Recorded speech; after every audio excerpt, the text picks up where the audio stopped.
मान्यवर काशीराम साहब, सभी संत और गुरुओं को नमन करते हुए मई दिवस के इस शुभ अवसर पर बोधिसत्व बाबा साहब भीमराव अम्बेडकर साहब की इस जयंती के शुभ अवसर पर मंच पर विराजमान हमारे सभी मुख्य अतिथिगण, सम्मुख बैठे बाबा साहब के अनुयायियों और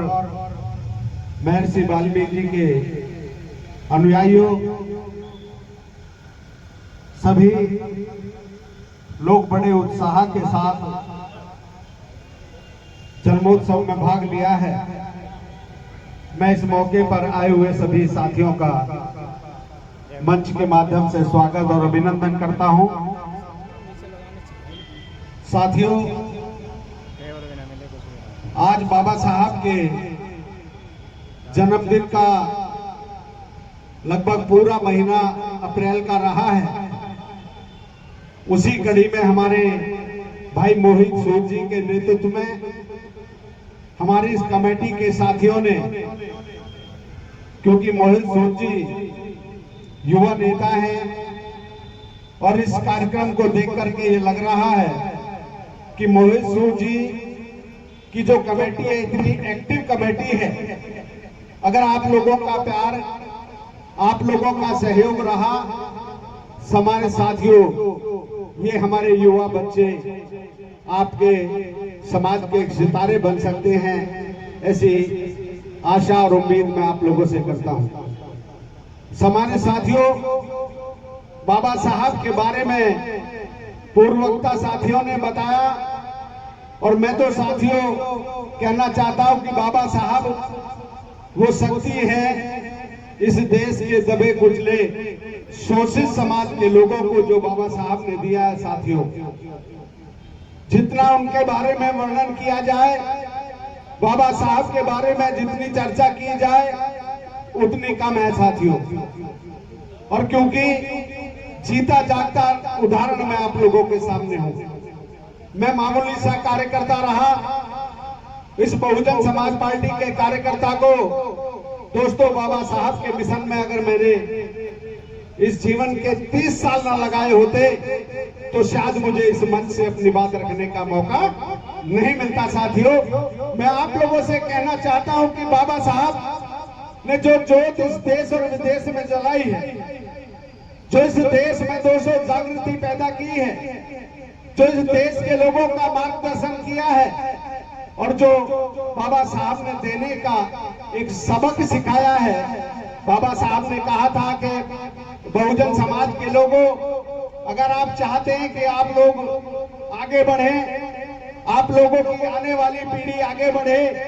तो दोस्तों बाबा साहब ने एक मूल मंत्र आप लोगों को दिया। बाबा साहब ने एक मूल मंत्र आप लोगों को दिया, शिक्षित बनो, संगठित रहो, संघर्ष करो। दोस्तों, जब मैं बाबा साहब के मिशन में मुझे काम करने का मौका मिला,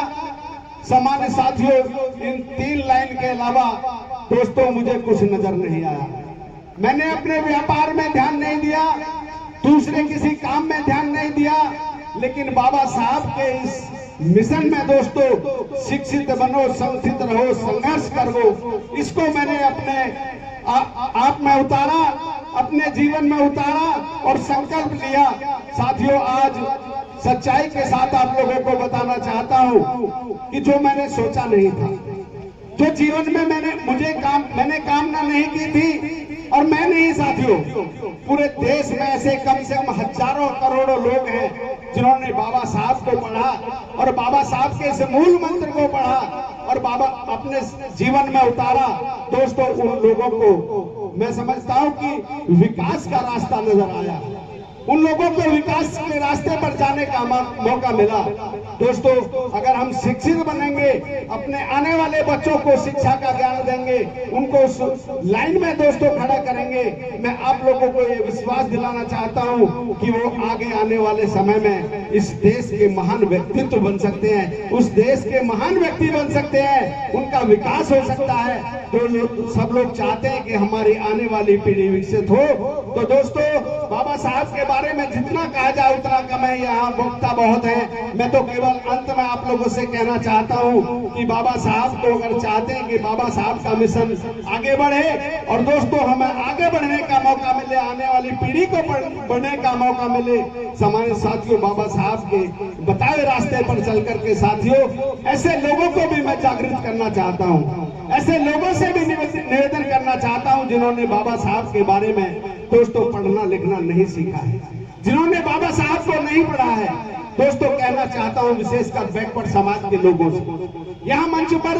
केवल एक वर्ग के लोग नहीं, सब वर्ग के लोग यहाँ बैठे हैं। यहाँ बैकवर्ड समाज के लोग हैं, सब समाज के लोग हैं साथियों। सामने बैठे हुए बाबा साहब की जो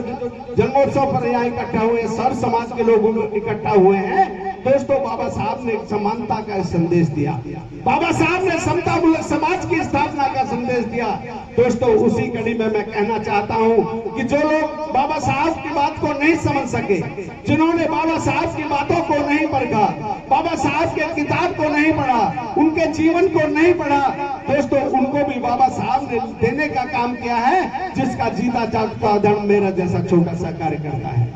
बाबा साहब उन बैकवर्ड समाज के लोगों को कहना चाहता हूं साथियों कि बैकवर्ड समाज के लोग बाबा साहब के अनुयायियों की बात नहीं समझ सके थे, लेकिन दोस्तों बाबा साहब जिस देश का संविधान लिख रहे थे तो बाबा साहब ने आर्टिकल 340 लिख करके उन बैकवर्ड समाज के लोगों का भी दोस्तों सम्मान किया, जिसका पूरे प्रदेश में दोस्तों 3-4 बार सरकार हमारे नेतृत्व में बनी, हमारे नेता के नेतृत्व में बनी। बाबा साहब के बताए हुए रास्ते पर चल करके दोस्तों उन लोगों का विकास हुआ। और जब इस देश में दोस्तों विश्वनाथ प्रताप सिंह की सरकार बनी, प्रधानमंत्री बने, दोस्तों बैकवर्ड समाज के लोगों को विकास हुआ, उनको जो आरक्षण मिला वो और किसी की देन नहीं, वो बाबा साहब भीमराव अम्बेडकर साहब की देन थी, जिससे आर्टिकल 340 के तहत आज बैकवर्ड समाज के लोग पढ़ाई और लिखाई तमाम नौकरियों में दोस्तों उनका विकास होने का काम हो रहा है। ऐसे महान व्यक्ति को मैं यहाँ से नमन करते हुए, ऐसे महापुरुष को मैं यहाँ से नमन करते हुए अपनी बात खत्म करता हूँ। जय भीम, जय भारत, खुदा हाफिज़, धन्यवाद।